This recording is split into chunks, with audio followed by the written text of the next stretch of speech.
People out there are busy exchanging chocolates and sweet nothings. On the other side of the globe, the Shanghai Futures Exchange just sent a very hard-to-swallow gift to the Western speculators. A one-way ticket out of the market. 22. Exactly 22 account groups suspended in just one single week. Let me tell you this story in a way that makes sense over a cup of iced tea. Imagine you own an all-you-can-eat buffet. 22 guys walk in. They not only eat all the lobster, drink all the beer, but they also try to stuff the prime rib into their pockets and then edit the bill so they do not have to pay. What would you do? Would you give them a polite warning? No way. You would kick them all out to the curb and tape their pictures on the front door with a big banned sign. That is exactly what just happened in Shanghai. Normally, they might fine one or two accounts just to set an example. But 22 in 1 week? This is not a technical adjustment. This is a purge. The host is sick and tired of the uninvited guests who just love to crash the party. So, I need you to put down that coffee, forget about that box of chocolates for a second, turn off the television and listen very closely, because the comedy show that is about to end is way better than any movie. Where are you watching this circus from? Hanoi? Dubai? Or maybe a corner in California? Leave a comment below so I know we are not alone in this financial theater. So, let us peel back the layers of this onion, even if it makes us cry a little bit. Why did the Shanghai Futures Exchange, the bouncer of this Asian nightclub, suddenly decide to throw out 22 paying customers in a single week? To understand this, we have to talk about how the game is played in the West, and why that strategy just hit a brick wall in the East. In New York or London, trading silver is a bit like playing poker with monopoly money. You can bet 1,000,000 ounces, sell 1,000,000 ounces, and buy 1,000,000 ounces, all without ever seeing a single speck of actual shiny metal. It is a digital ghost game. The banks use algorithms, fancy little robots, to place massive sell orders in the middle of the night. This scares the living daylights out of the real investors. The price drops, the robots buy it back cheaper, and they pocket the difference. We call this spoofing. It is illegal, sure, like driving over the speed limit is illegal. Everyone does it until they get caught, pay a small fine, and do it again the next day. But here is the plot twist. They tried to bring that New York hustle to Shanghai. They tried to use those same spoofing algorithms to smash the price on the Shanghai exchange. But the Chinese regulators, they do not believe in small fines. They do not believe in a slap on the... They believe in Article 16. That is the rule they use to suspend these 22 account groups. It is basically the get out and stay out rule. Think of it this way. You are at a silent auction. You keep raising your paddle to bid $1 million, and then right before the hammer falls, you scratch your nose and say, "Oh, I was just scratching, not bidding." You do that once, people get annoyed. You do that 22 times, the security guard drags you out by your collar. That is what happened. The West tried to manipulate the East, and the East just cut the cord. But why now? Why are they so sensitive right now? This brings us to the second, and arguably much scarier part of our little chat today. Let us look at the fridge. I want you to visualize the warehouse inventory report from Shanghai. This is public data, but it is boring, so nobody reads it, except us. Right now, in the Shanghai vaults, there are exactly 353 tons of silver. That sounds like a lot, right? 353 tons. That is a heavy pile of metal. But here's the other number, the open interest. That is the amount of silver that people have bought contracts for and are waiting to potentially take delivery of. That number is roughly 360 tons. Do the math with me. 360 tons claimed. 353 tons in the vault. In the banking world, we call this a 1-to-1 coverage ratio. But in the real world, we call this living dangerously. Usually, in the West, the ratio is something ridiculous. For every ounce of silver in the vault, there might be 300 paper claims. It is a game of musical chairs where there are 300 kids in one chair. Everyone knows the game is rigged, so nobody really expects to get the chair. They just want to dance. But in Shanghai, it is different. The culture is different. When they buy silver, they want the silver. They do not want a check. They do not want a pat on the back. They want the medal. So, we have a game of musical chairs where there are 360 kids and 353 chairs. That sounds safe, right? Most kids will get a seat. But what happens if just 7 extra kids decide they want to sit down? Chaos. Absolute chaos. There is zero buffer. Zero margin for error. If a big player, say a solar panel manufacturer or an electric vehicle battery maker, decides to stand for delivery of just 10 tons, the vault goes negative. The fridge is empty. The restaurant has to tell the customer, "Sorry, we are out of steak. Would you like a salad instead?" And in the financial markets, eating a salad means a default. It means the exchange has to admit they do not have the metal. That breaks the trust. And when trust breaks in a currency system, the price does not just go up, it teleports. This is why the premium, the extra cash you have to pay to get real silver in Shanghai, has exploded to $9 over the international price. Think about that. The spot price on your screen says $77. But if you walk into a shop in Shanghai and say, "Give me an ounce," they charge you $86. That $9 gap, that is the cost of reality. That is the truth tax. It is the market screaming that the paper price is a lie. The Western banks are trying to suppress the price to hide this shortage. They are trying to paint a picture that silver is abundant and nobody wants it. But the data from the East is painting a completely different masterpiece. It is showing a market that is so tight, so strained, that they have to ban 22 traders just to keep the price from exploding prematurely. They are trying to keep the lid on a boiling pot by sitting on it. And we all know what happens to the person who sits on a boiling pot eventually. They get burned. So, we have a purged market. We have an empty warehouse. And we have a $9 premium that refuses to go away. But wait, it gets better. Or worse, depending on whether you are holding silver or holding dollars. Because right now as we speak, the guardians of the vault are about to go on vacation.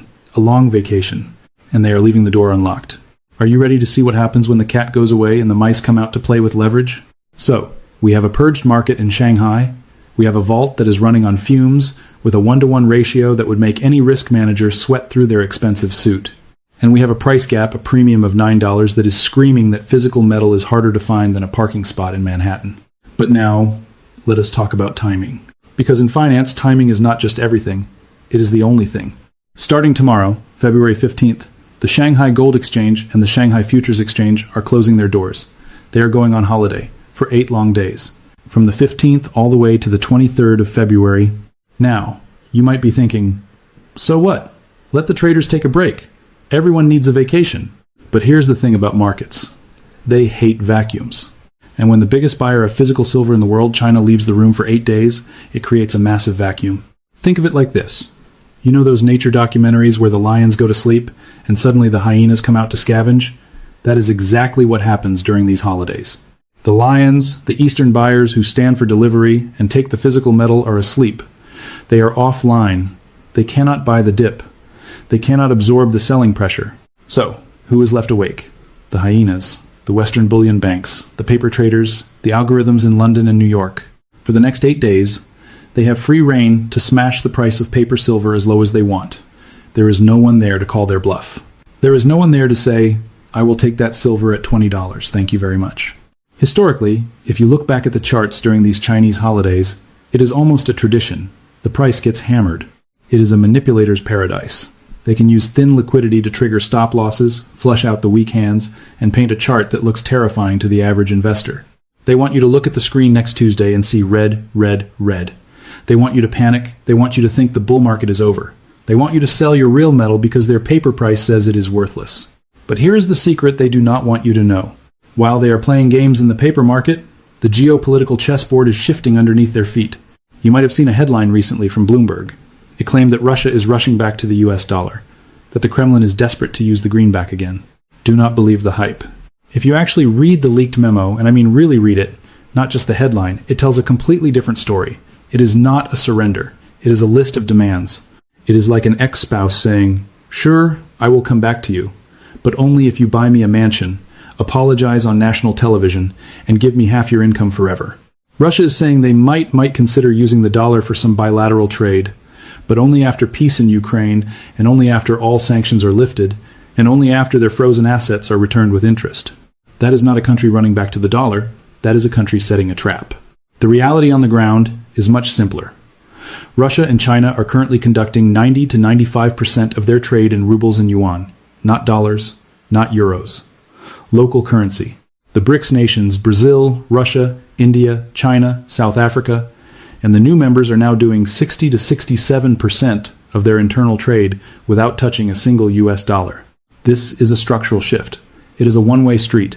You do not build an entire alternative payment system over 3 years just to throw it away because Bloomberg wrote an article. And look at what China is doing with its savings account. They are dumping US treasuries. They are selling American debt at a pace we have not seen since 2008. And what are they buying with that money? Gold and silver. They are trading paper promises for hard assets. They are trading, trust me, bro for weight in hand. This connects back to our $9 premium. Why is silver $9 more expensive in Shanghai? because that is where the metal is going. It is a gravity well. The West suppresses the price with paper contracts. The East says, "Thank you for the discount," and backs up the truck to load the physical metal. It is a massive arbitrage machine. If you can buy silver in London for $77 and sell it in Shanghai for $86, any trader with a brain would do that all day long. But you can't, because the metal is scarce, the supply chains are broken, and now, for 8 days, the door to the Shanghai vault is locked shut. So, we are entering a very dangerous week. A week where the price on your screen might look like a horror movie, but the fundamentals behind the scenes are stronger than ever. The banks are desperate. They only managed to shake out about 1,500 long contracts in the last smash. They only managed to squeeze 2 million ounces out of the SLV ETF. That is peanuts. It is a drop in the bucket. They threw everything they had at the market: coordinated selling, media propaganda, margin hikes, and the best they could do was a temporary dip that got bought up instantly by the smart money. Now they have 8 days of darkness. 8 days without the Shanghai watchdog. 8 days to try and break the psychological back of the silver market. But here is the question you need to ask yourself. When the lights turn back on in Shanghai on February 24th, when those 22 suspended accounts remain suspended, when the premiums are still double digits, and when the vault is still running on a 1-to-1 ratio, what happens to the price then? What happens when the hyenas realize the lions are waking up and the lions are hungry? So, grab your popcorn. This week is going to be a masterclass in psychological warfare. Now, let us step away from the shadowy world of paper contracts and spoofing algorithms for a minute. Let us talk about the stuff you can actually kick. Let us talk about the factories, the assembly lines, and the sweat on the brows of supply chain managers who do not care about the Federal Reserve's dot plot. While the bankers in London are busy selling paper promises that they do not have, the industrial world is quietly screaming fire in a crowded theater. You see, usually, when people talk about silver squeezes, they bring up ancient history. They talk about two brothers from Texas in the 1980s trying to corner the market. We are not going to talk about them today. That is a story for history books. That was a financial squeeze. What we are facing right now is an industrial squeeze, and the closest parallel is not 1980. It is the late 1990s, specifically the Ford Palladium event. Back then, Ford Motor Company realized that the metal they needed for catalytic converters, palladium, was running out. They did not speculate. They did not try to get rich. They panicked. They quietly bought up massive stockpiles of physical metal just to keep their assembly lines running. They bought at the top, they bought at the bottom, they just bought. Because the alternative was shutting down the factory. Fast forward to 2026. Replace catalytic converters with AI chips, electric vehicle batteries, and Tomahawk cruise missiles. You cannot print conductivity. You cannot quantitative ease your way out of physics. Silver is the most conductive metal on the periodic table. If you want your new AI server farm to run without melting down, you need silver. If you want your solar panel to actually generate electricity, you need silver. And here's the kicker that the mainstream news forgets to mention while they are obsessing over the stock market. The strategic stockpiles are gone. We looked at the Shanghai numbers empty. But look at the Comex here in the West. The transcript confirms that registered silver, the stuff that is actually available for delivery, is down to approximately 93 million ounces. 93 million. In a world of trillions of dollars of debt, 93 million ounces is a rounding error. It is pocket change. A single major tech company, like Apple or Tesla, or a single defense contractor like Raytheon, could wipe that inventory out in a month if they decided to pull a Ford Palladium move. And why wouldn't they? We just talked about geopolitical tension. We talked about Russia and China moving away from the dollar. If you are a defense contractor building guidance systems for missiles, and you see that your supply chain relies on a metal that is currently being drained by the East, do you wait for the price to drop? No. You secure your supply at any cost. This creates a hidden floor under the market that the paper traders cannot see. The paper traders see a chart that says sell. The industrial buyers see a supply chain that says run out. This is why the premium in Shanghai is $9. That is not speculation. That is industry paying up to survive. That $9 is the desperation tax. It is the price of keeping the lights on. So, while the banks use this 8-day holiday window to smash the paper price down, watch what happens to the physical inventory. Does it go up? No. It continues to bleed out. Every time they smash the price, they are essentially subsidizing the industrial consumption of the very asset they are shorting. They are making it cheaper for China, for India, and for the military-industrial complex to drain the vaults dry. It is the ultimate paradox. The lower they push the price, the faster the physical metal disappears. We are not watching a casino game anymore. We are watching a game of musical chairs where the chairs are being burned for firewood, one by one, and the music is about to stop. So, when you see that spot price ticker flashing red, do not think loss. Think clearance sale on strategic assets. Let us go back to that all-you-can-eat buffet one last time. The owner Shanghai has kicked out the 22 cheaters. He has locked the front door for an 8-day holiday. He is sitting inside, counting his real silver, knowing he has a dangerously low 1-to-1 ratio in the fridge. Outside on the street, it is absolute chaos. The 22 band guys are screaming that the food inside is terrible. They are shouting that the restaurant is worthless. They are trading fake coupons on the sidewalk, driving the street price of the buffet down to zero just out of spite.